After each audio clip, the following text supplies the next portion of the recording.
Hey, everybody. Let's talk about another strategy for election violence prevention. This one is civic education.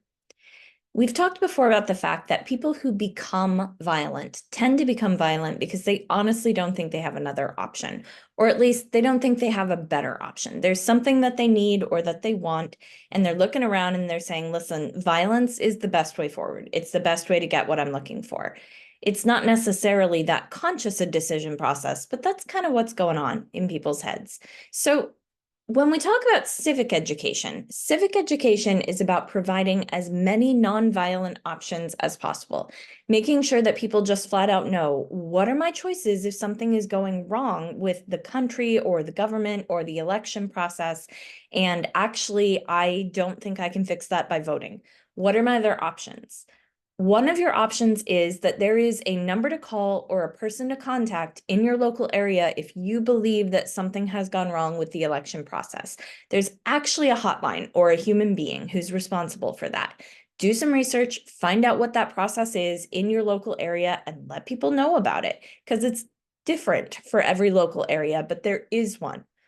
Second, think about nonviolent protest training. Can I work with people in my community across all kinds of ideological boundaries and just say, here are some of the ways in which nonviolent protest works. Here are some of the ways in which civil disobedience works. These are fundamentally nonviolent activities, and in fact, nonviolence is the reason why they are effective if you really take a deep dive into understanding these strategies. So teaching that to people and letting people know this is actually a super effective way to make your needs known. Talking about writing letters to the editor, that's something you can do to get the word out. You can contact or visit your representatives. I was an adult before I knew that you're actually able to call and make an appointment with your local representatives to Congress or senators or whomever and go in and talk about your issue. You're not going to meet one-on-one probably with the candidate themselves, but you are going to talk with their staffers, and their staffers do take action based on what you're telling them. Petitions and letter writing campaigns are other options, ways of exerting nonviolent pressure on groups of people or individual people by saying a whole bunch of people are on my side and this is the issue that we care about.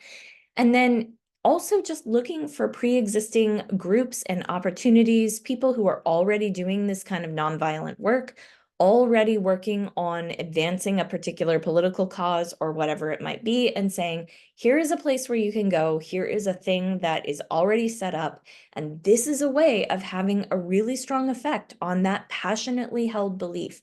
Because the thing is, people do have really passionately held beliefs, and they have things that matter about them. And the things that you care about, they matter. The things that you care about are not unimportant. So let's make sure that we have as many nonviolent options available to us as possible, and that the people that we live side by side with do too, because those are the effective ways to disagree passionately within community and not hurt anybody. Next time we talk to each other, it's going to be about another common question. And the question that I get is this one. So what if I'm worried about election violence, but I don't actually think that's going to happen in my local area? That's next time.